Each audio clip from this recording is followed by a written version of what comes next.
Welcome your hosts, Caddy Frank and Erin Fitzgerald, as they lead discussions about substance use disorder and the journey to recovery. You're listening to Redefining Recovery, a recovery revolution.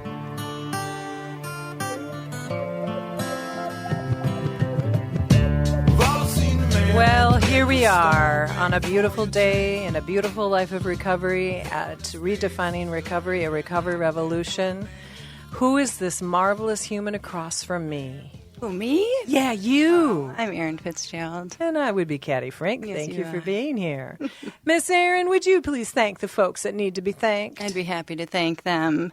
The Patrick and Amy Butler Family Foundation, Otto Bremer Trust, the Sauer Family Foundation, and the Hardenberg Foundation. Thank you very much, as well as all of our other donors. We wouldn't be here without you, and we appreciate you. Absolutely. So it's just me and Erin today. And it's a day that is okay, but there's a little bit of sadness behind it. But then sadness into gratefulness is what I'm going to say, because I've had the pleasure and honor of being with and around and train with and radio with Erin Fitzgerald. And she's starting a new journey that's going forward. But before we go there, Erin, what is right with you? Well, I guess part of that is what's right with me. Actually, when I showed up at the radio station, my body was literally still buzzing. I think with excitement. I think I'm going to call it excitement, because my U-Haul container arrived and is sitting in my driveway waiting for me to fill it with my home and be shipped far, far away. So it's like, holy shite nuggets. It's really, really real. Oh, and that is the big news we will discuss. Yeah, excitement. Anywho. Yeah. What's right with you, Miss Caddy? I'm just grateful that I have had the opportunity to have a dream come true with a person who honors my dream. Now I'm going to get weepy. Darn tootin', ootin' snootin'. We got a whole show to do. I know. A dream came true with me, with you. And, oh, Lord Almighty. And I'm just so grateful. I've been so blessed and grateful to be on your journey and just have you on my journey as well. I mean, truly. Yeah, it's been a thing. So before we both start sobbing into our microphones, we're going to take a about right, left, or upside down. So you have a U-Haul container. Yeah. What would the listeners like to know about what's happening? Well, so I'm moving to Puerto Rico in 8 days officially. Well, okay, so I won't hit the island until October 22nd. I got some traveling in the States to do. And so obviously the first question that people always ask me is why? Why? I think literally since I can remember, I've always wanted to live somewhere tropical. And I have traveled plenty. I've had great opportunities to do that. I've researched different places in the States and other areas of the world. And when I was there last spring, the island just kind of spoke to me. And I said, I'm going to make you home. And so here I am making my dream come true. And it's just like, it's a miracle. I can't even... it's like, seriously, I think the excitement is just like, holy crap, Erin, this is your freaking life now. Yeah. Well, and I think that's the beautiful part of recovery. You know, you are able to, you had said to me, don't look at me with those tears in your eyes, because then I'm going to start to cry. You had said to me probably about, I don't know, maybe it was about 4 or 5 months when we started really working together, you know, kind of as a team. And then we started developing just stuff together at Minnesota Recovery Connection. Hey, by the way, Caddy, I might be moving. And I'm like, oh, okay. You know, that could be down the street, or that could be out of the state. Well, out of the continental U.S. I was like, so that's going to be a change. Yeah. But what you said to me was something that I remember, and I might not remember it verbatim, but it's like, this is something I have to do. And I have to do it. I have a young person who is reliant on me, and he's at a point in his life where you can move away and it's going to be okay for him because you're not changing too much. So I'd love you to tell people about that. But all of a sudden I just thought, this is a wonderful human being, a woman who wants to go and do recovery. And boy, I almost used some really bad language there. really wants to, she's like walking into this space where we get to do the dreams, right? Yeah. And that's what you're doing. Well, and it's crazy because, it's like my life is really just taking off in the recovery community now. Why would you choose now, Erin? Because there's never going to be a right time. Never. Nuh-uh. I'm going to always have an excuse to say I almost made several. I know you did. And I'm really grateful that I didn't. Because, my little guy, he's in preschool right now.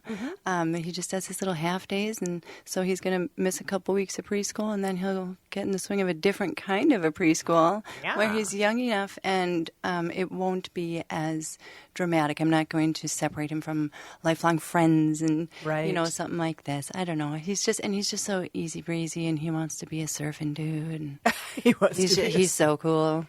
Oh, my God. Tell me about a surfing dude at 4? Yeah. What does that look like? I don't know. I mean, he can barely balance, so. No.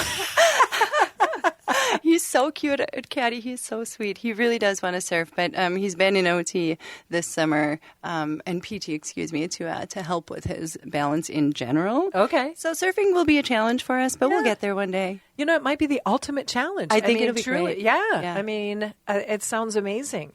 Well, so many people have said why, and I know I probably look at you and I'm like, you really want to do this? Because as you said, you have really blossomed in the recovery community, working with all kinds of different folks. You've got this incredible group of folks that you work with harm reduction, Justin McNeil and Bill Houston and other folks, and the community in it of itself. So you've got this harm reduction team, in team, and I know that's going to be able to continue, which is amazing.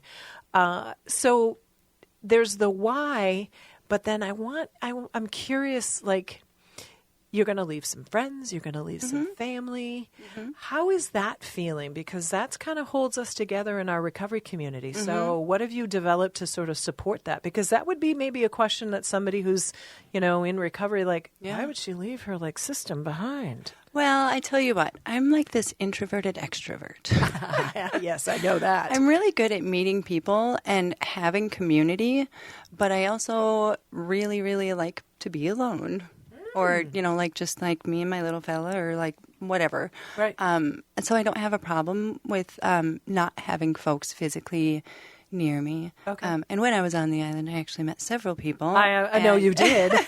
And there's recovery communities there, They have AA meetings all around the island. You can, I've found that there's this cool little app called Meeting Finder, and you can find AA and NA meetings anywhere in the world. It's so cool. Yeah.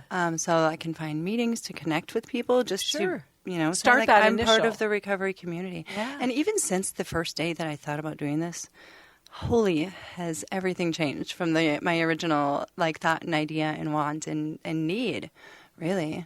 Really? Oh, we're going to have to hear about that. Because I remember some of the beginning stories and the beginning ideas, not stories, ideas. Yeah.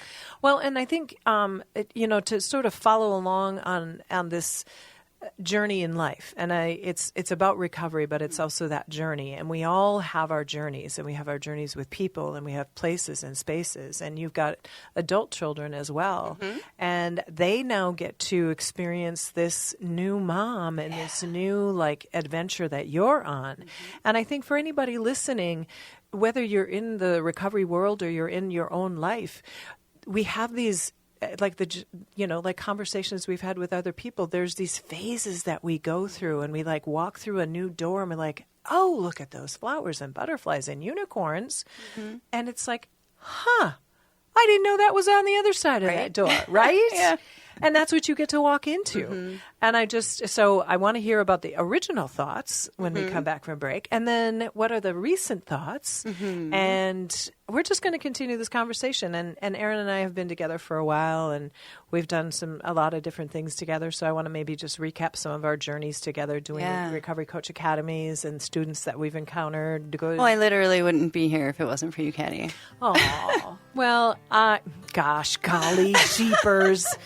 Gosh, thanks, honey. No, thank you.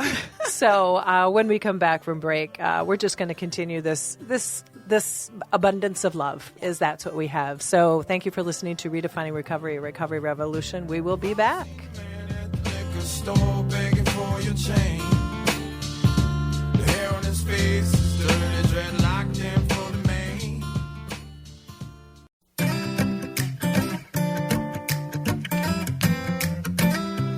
Welcome back to Redefining Recovery, a recovery revolution. I'm Erin Fitzgerald, and across from me is the beautiful Caddy Frink. Aw, jeepers, thanks. I feel like I'm so Minnesotan right now. I'm just using like all the Minnesotan slang. I went out to breakfast this morning with my friend from Jersey, and I said about or something, and he said about. I didn't say that. About. We got a little bit of a twang that happens when we are with those other people from other parts of the United States of America. Well, so when we left last, you were saying that you had one idea when you were going to Puerto Rico. Yeah. So what was that? And maybe where have we moved to? Or just what is it looking like when as you go on this adventure? Yeah. Well, I mean, to be perfectly honest with you, it was just like a thought that I had, and I said, I'm going to do it. And I had zero plan. I do that sometimes, and then I just figure it out as I go. But I gave myself enough time to figure this out. And as the days get closer, I've gotten, just more thoughts. And, more thoughts about my little one and his needs. And not necessarily our needs, though, because I'm going down there as a person in recovery. Right. And I can't not do that. No, I mean, I not. literally just can't do it. No, you can't just go be Erin Fitzgerald, the gal. Nope. In fact, I even said that to somebody. I can go and reinvent myself. I don't even have to be in recovery. And I was like, but I can't. No, no, no. I don't think I can take it away. And so what I found in the research that I've done is the things that are being done on the island in recovery are all near San Juan, which is the east side of the island. Right. And those are the people that I'm going to need to connect with. So my original idea, of course, was to move to the west side, which is the surfing side and, just more islandy. That's a goal eventually. But I need to start where recovery is needed. And I need to find out what is needed. I'm not going to come in there and say, I'm Erin in recovery. How can I help? What can I do? Or, I mean, like, kind of like that, but not like, this is what I do. How can I help? I need to just, like, learn the island, learn the culture. We talk about cultural humility and considerations. There's a mix of culture down there. Yeah. And I'm not familiar with it. I speak Spanish, but I don't know that culture. And even when I was down there before, people had corrected my Spanish because I speak Mexican, really. Oh, interesting. And so there's different words and different verbiage for different, all sorts of different things. I've got a lot of learning to do. Yeah. Yeah, but I'm really excited for all of it. So you're moving to San Juan area? Nearish, yeah. Nearish, because that has more recovery developed, and you want to see where you... like you said, understanding their recovery culture, and then how maybe you might be able to... Where can I fit in? Yeah. Well, and it's like I have other ideas of like what I really, really, really want to do. What do you really, really, really want to do? I really want to build like a recovery retreat. So cool. And the cool thing about it, Caddy, is not like just that, but just like every time I mention Puerto Rico or like my ideas and my visions, like the people that I'm talking to are just like blown away like by the fact that I'm doing it, and they just want to support me. And somebody knows somebody in Puerto Rico, like everywhere, from the board of directors at MRC to my daughter who works at a tutoring institution in Chicago. One of the tutors there lived there for 40 years. Yeah. I mean, isn't it amazing how many people know people from around the world? Yeah, so I'm just getting all these great connections. Nice. Yeah, so, connections and, I don't even know. I lost my train of thought. No, I think that's the thing, is that once we start the conversation of what we want to do, like I think about going back in time when I was just doing some group interviews this morning for a class that I'm running next week at Minnesota Recovery Connection, training peer recovery specialists. When you all of a sudden do a wonder about what might be next because you want to do something, something shows up. Yeah. And it really is amazing. That happened like with two people in this Zoom interview process. They're like, I just kind of was thinking about what I wanted to put out there and where I wanted to go. And then all of a sudden I heard about this class or my counselor or my friend or my, blah, blah, blah, blah. It's just incredible. You put it into the universe and the universe responds. Yeah, it just comes right back at you. Yeah. So a retreat. Yeah. So, I've got some friends that work in like the metaphysical field and yogas and, so something like mental health related, right? And so basically the reason behind this is because we talk about it all the time, 30 days in treatment, 60 days in treatment. It's not long enough, and your focus is on the substance when you're there. You don't get time to look at yourself and internalize what's happening, who am I now, what do I want for myself. And so having a retreat is, just a place so that you can truly focus on you without somebody drilling into you about the substances. Right. Hopefully we've got that under wraps and you're in another new safe space now where you can really look at yourself internally. And, I don't know. I feel like if people had that in their early recovery, it would be great. Obviously, it's not going to be for everybody, but I want it to be something that's either free or affordable. Accessible for folks. Yeah. Absolutely. Yeah. Yeah. Well, and I think it could be a really good idea for people that need to rejuvenate their recovery as well. Sure. Like maybe somebody has lost a really important human in their life and they're feeling down and out and they don't know how to, like you said, find themselves or figure out where they're at in this new space. Mm-hmm. Some of the conversations we've had with other guests, and that is, we're constantly changing. And it's not like what you just said, at 30 days, at 60 days, at 90 days, boom, we're better. It's all good. It's all, here we are. We're fully grown human beings. We're off to our adulting and it's all good. Oh, no. Mm-hmm. It is such a process. Yeah. Such a process. What a gift you could give to people to just have a space where people could come and say, your recovery is welcome here. What does it look like to you? And maybe I'll just start it off as being, come on down and visit my house and see what you think. Yeah. Because so many people are interested, right? Oh, I'm so grateful. I've got LADCs that are like, I got nothing better to do. I'll move to the island. Hey, woo-hoo. There you go. Yeah. Well, Lord knows we've got a lot of contacts up here. So yeah. Well, yeah. And that's the cool thing too. Just because I'm not going to be in this community doesn't mean that I'm not going to be in this community. Mm-mm. Because I've still got all my connections. I'm still going to be, part of my harm reduction groups that I am and still get in on those meetings and stay up to date because I still got people here. Yeah. And you sure do. Right? Well, and the work that we're doing in harm reduction is traditionally we've just done it in Minnesota, but it's actually nationally accredited. So the goal is to do national trainings, right? We have other people that train in Minnesota, and we can find other people who want to do that, and then we can grow that and get it across the country a little more. And then that can hopefully just give me space to grow down there. Yeah. You know what's been really incredible, Caddy? What? Tell me. What I found in folks that have asked me why I'm doing this or what I'm doing or what, just the who's and buts about it. The people that have supported me the most, and this is super shocking to me, are the people that have only known me in recovery. And it makes me, I'm so grateful for these people. I don't know how I have so many of them in my life, but I do. But it's they're the ones that aren't asking me the questions because they have only seen this Erin. Oh, interesting. So I want to just make sure I understood that. So the people that are the why and the what and why would you are the ones that have known you pre, okay. And the ones that are just atta girl. Yeah, go to you. Go do it. How can I do know that? I initially said why. And that's just because maybe we work together and I'm like, why are you leaving me is probably why I asked that. But then, and it is interesting because as a woman in the recovery, as I have moved through many different phases that I've gone through, we have to keep exploring. Yeah. Because we didn't get to explore for a long time. We were stuck as all get out in a mud puddle that just owned our feet and sometimes our souls for a long time. Right. And when somebody like you and other people have these grand ideas, I think of Justin McNeil, who you are very close with, as I am very close with, who might adopt my cat, putting that out there.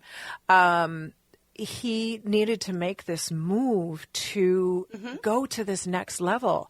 And sometimes we want to hang on tight to people no, don't do that. Don't go. Yeah. But in the recovery world, we're like, go do. Do smart, but go do, because that is the only way we're going to go to that next level of recovery, right? Yeah, I just keep telling people, you have no idea what I've gone through. I'm incredibly resilient. Yeah. In case something goes sideways, I got this. Yeah, well, and let's talk about survival skills. For sure. Oh, yeah. You have no idea. Oh, yeah, I know.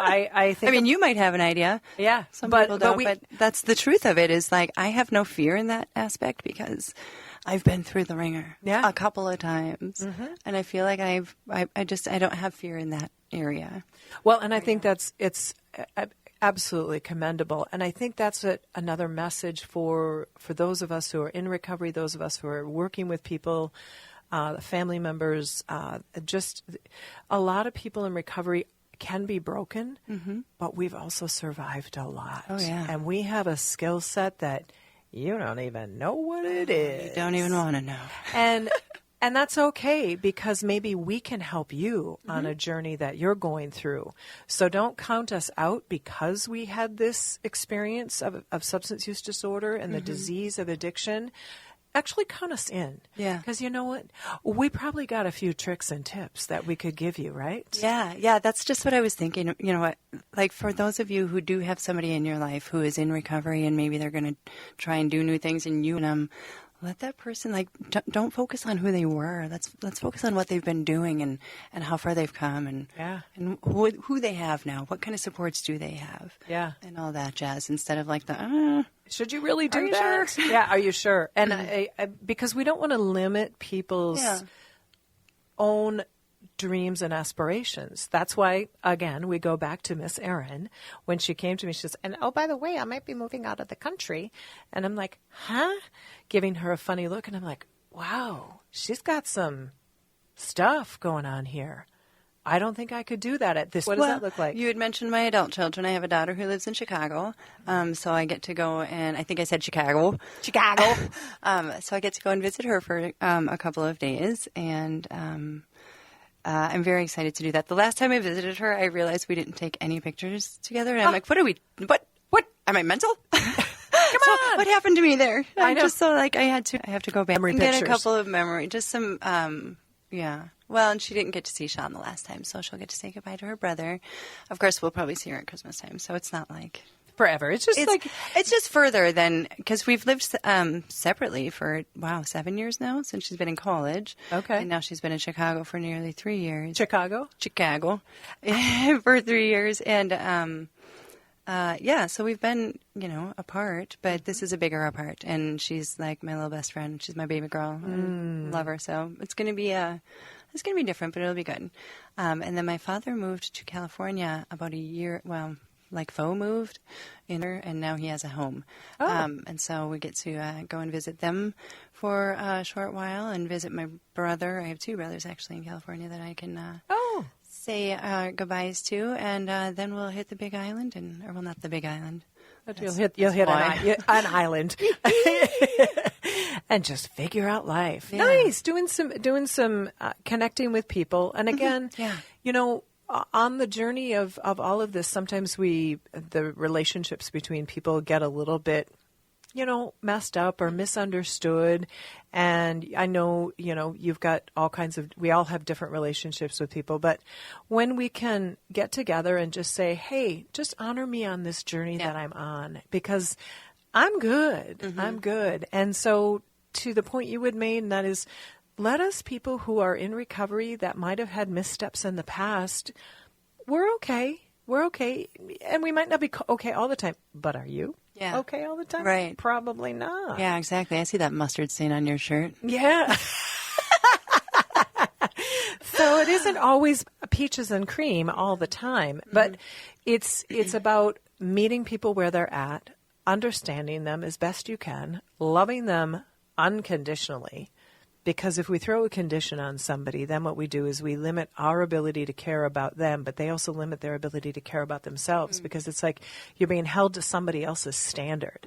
And there's not a person in the world who's had a substance use disorder that hasn't got regrets, shame, fears, all that. And so when we get to give somebody that unconditional love and that support and just say, I just honor who you are. Just show me who you are. Show me what's really interesting to you. I was thinking about that when I was driving today. I was thinking, I was listening to a radio program, and they were talking about, different cultures bringing in someone who might not always look, what was it? If someone is from another country, and the first thing that they're asked is, where are you from, or why did you come here? The person on the radio said, I would rather you ask, what do I have to offer? Who am I? What do I have to offer this space? And I thought, wow, that is such a learning, because I don't ask Erin where she's from. I'm like, hey, tell me what you've done.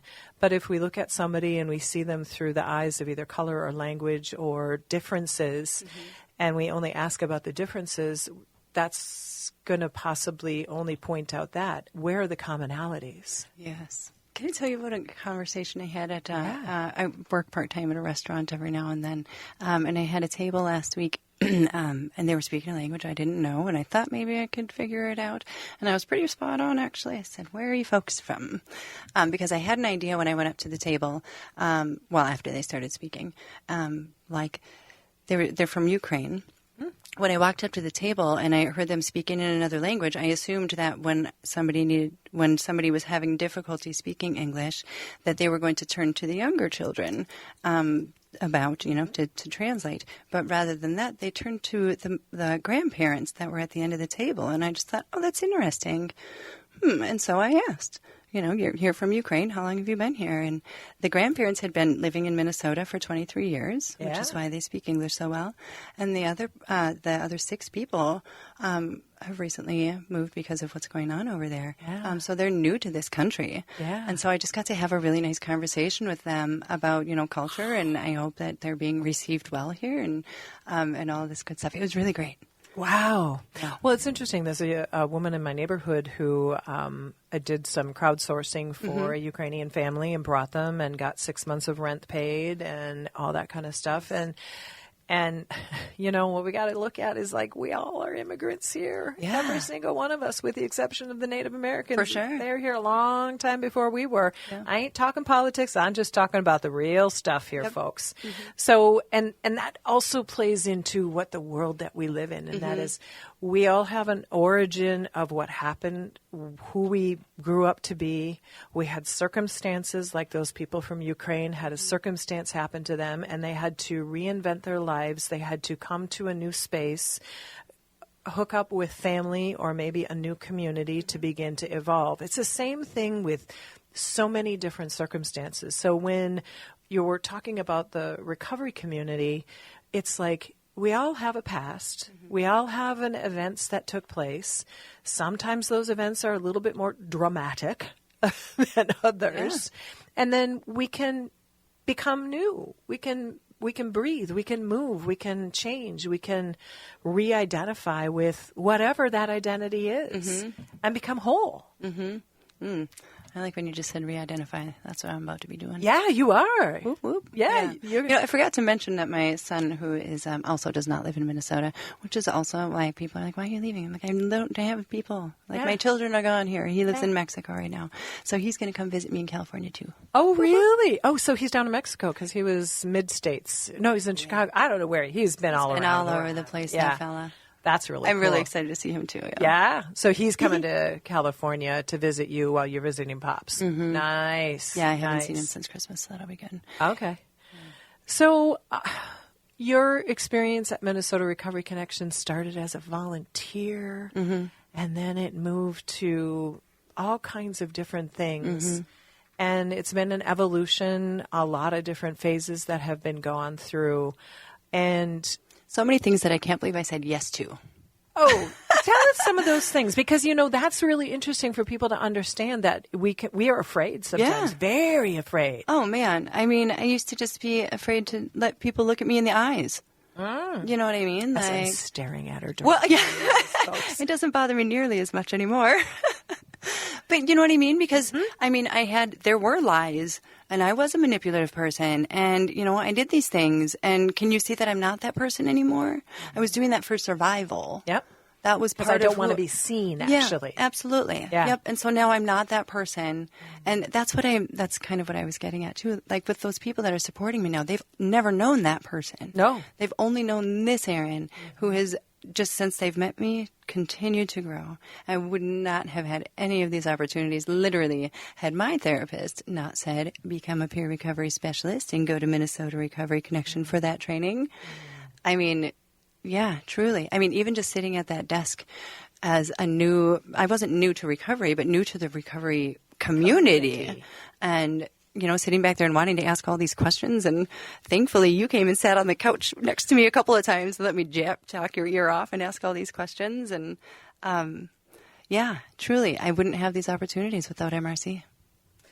And it just makes me so excited and proud and grateful because I wouldn't have the opportunities I have. I wouldn't be sitting here right now if it wasn't for, first of all, my life that had to go upside down, that had to get better to find recovery. I found sobriety. We talked about this in the early days. I found sobriety, but then we find recovery, which is a whole new space. And my curiosity, my therapist too, said, go out and try to find something. And this peer recovery thing came along. And it just, I met Chris Kelly, and I met Wendy Jones, and I met Nell Hurley, and I met all kinds of incredible people. Those happen to be women, but there are a multitude of men as well. But those influential people that really just said, here's a new world. Yeah, we understand that recovery is an action, and you just keep growing rather than where we were in our sobriety, just sitting still, sitting idle. And not knocking sobriety, folks. Oh, no. Not knocking sobriety. Sometimes we kind of get a little uppity about. And I love the word sobriety as much as I love recovery because they all say the same thing, and that is we are brand new. Yes, that is actually true. Yeah, we have found a new way of living our life, and we identify it with different terminology. That's all it is. It's just terminology and what we're comfortable with. A little bit more of a feeling. Yeah, a little bit more of a feeling. Your journey at Minnesota Recovery Connection has been just absolutely joyful for me to watch because what I've seen with Erin, and I have had the incredible pleasure of being able to see a lot of people open up and become a better version of themselves. And you have been able to do that and be able to go on this quest, to go on this space, to realize that dreams do come true. Mine is sitting here right across the table from you. Yours is going on this incredible journey where you get to bring your young son and bring recovery to a whole new community. And I want everybody listening to realize that we all have these dreams. Every single one of us has these dreams. And give them life, breathe life into them, say yes. And ask people what their dreams are, man. Yeah. What do you want to be? Who do you want to be? Where do you want to go? This is like how we can begin to build that next phase. And I was lucky enough to have people all along on my journey in my recovery. And they didn't say, well, why or what, or isn't that sort of crazy, or why, they didn't question. They just went, well, that's really cool. Don't quite understand it, but that's okay. Because when somebody decides to put down their substance and start a new life, that's what it is. Because I know when I started my journey in recovery, I was pretty much stumped at about 19 years old. And I was 39 when I stopped using alcohol. And when I woke up, and it took a couple of years to wake up after going through the shame and the guilt and the doubt and the, oh my gosh, what did I do? I was like, give me a chance, people. And those conversations kept coming, and those I believe in yous. And then when somebody said to me, I want to kind of be like you, Caddy. And that's not because of me, because I began to grow. And it's like, okay, I've got something to offer. So we're about ready to take our second break. I forgot where we were in this program. We'll come back and we will probably have some tears on the radio. So you won't be able to see them, but you'll hear them. Thank you for listening to Redefining Recovery, a Recovery Revolution. And there's one thing that I've learned through this year of being alone.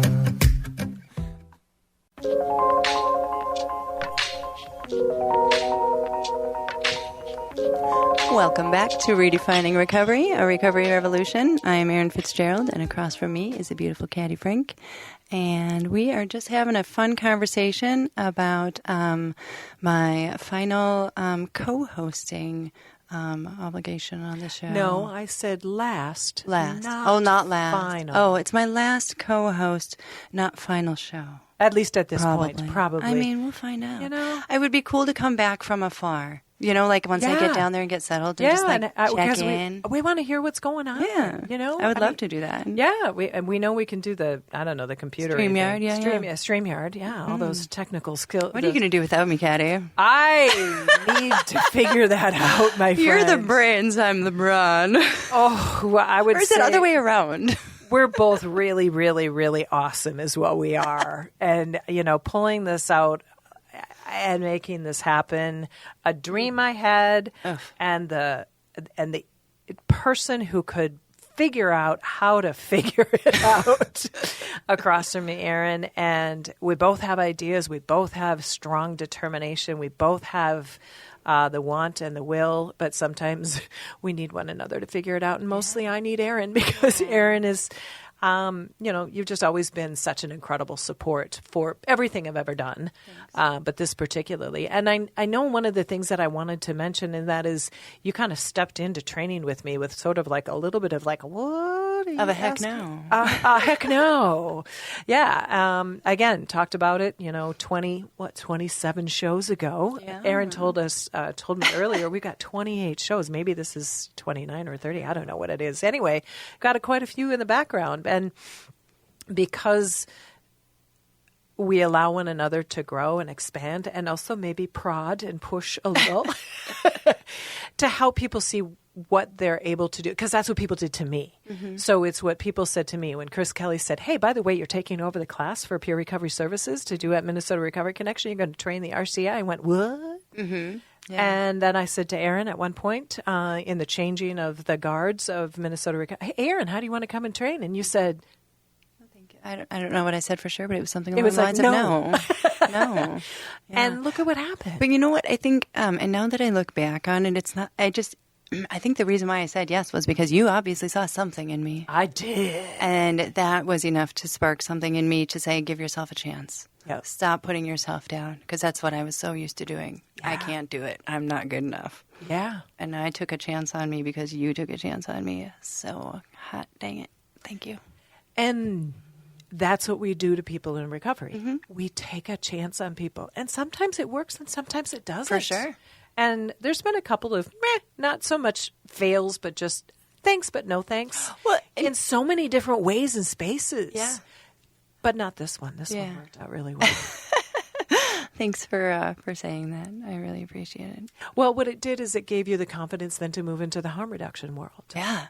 And it just broke open what we're doing now, which is you expanded what you're good. You now know that you're good at. You know how to reach out. You know how to go into spaces and places and say, "Hey, I'm Erin. Who are you? Mm-hmm. Tell me what we need to learn together. Mm-hmm.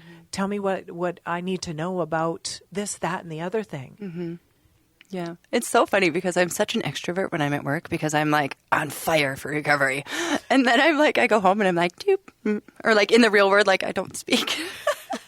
Well, and I think a lot of us do that in the life of just, we can be those extroverts when we are so empowered by what we believe in.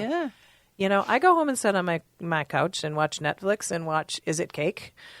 I told that to someone. Is that a show? It's a show on Netflix. And I actually made Darnell, who I'm going to have come in and talk on this show. Yeah. We were sitting in a meeting yesterday, and we were talking about some of the stuff around the Walk for Recovery that finished a while back. And I said that, I went home after the Walk for Recovery, and I just laid on the sofa and watched what, Is That Cake? Darnell, who is a lovely human being, but somewhat stoic, Yeah. He cracked a smile from here to Kingdom Come. I'm like, what did I just wake up in you? And he goes, I've heard of that show, My Kids or something. He liked it. And I was like, just made me laugh. But yeah, I mean, we all need to recharge. Okay, talk about giving people opportunities and saying yes. Look at that man. Oh my gosh. I mean, and I'm going to miss that's so many people there. He's I know. So good. And I really think if we can end on a high note versus a tear note, is that when we begin to ask somebody, what do you do? How do you do things? What have you done? Where have you been? Versus what do you say? Don't tell me who I was. Yeah. What Check can this I out. be? Check. Oh, I like that. Check this out. Because there's a man that is absolutely unfolded in front of us. He was so helpful with some of the things around the Walk for Recovery that we did. And His height was really helpful. super helpful. He's like 9 feet tall. But he has a construction background. Yeah. I didn't know that he built houses for sure. so long. And he gave us a tool of an idea and this and that. So the whole idea behind this, just like Justin Fuller Green, just like Alicia, just like you, just like me, we have all these things that we can do. We have done what we've done to survive.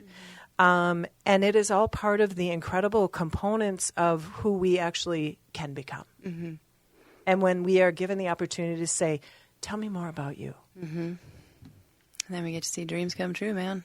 Yeah. It's that simple. It's so simple. But when we get locked up in the judgment and we get locked up in the assumptions and we get locked up in the what people think we or they should do, then it just goes into, it's not about the person who's hurting, it's about the person who's judging. And that to me is just, that's just like we gotta flip that around, folks. Gotta care for people. All the people. Yeah.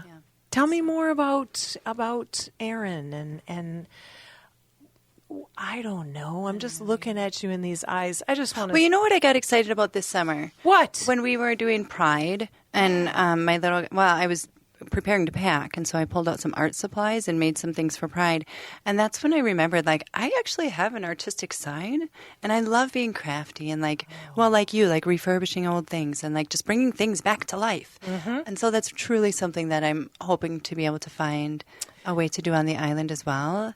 I didn't find, the farmers markets that I found weren't like your traditional farmers markets like you find here, filled with fruits and vegetables. Yeah. There was some, fruits and vegetables, but then it was people were producing items and selling them there or whatever. Right. And I'm just like, how can I get in on that and build community there?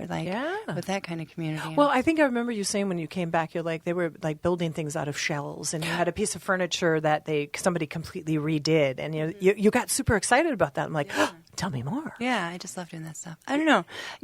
Like I said, it's just everything changes. That's why when people say, what's your plan? I'm I don't know. I'm kind of loosey-goosey, and I'm okay with that. I hope you are too. Yeah.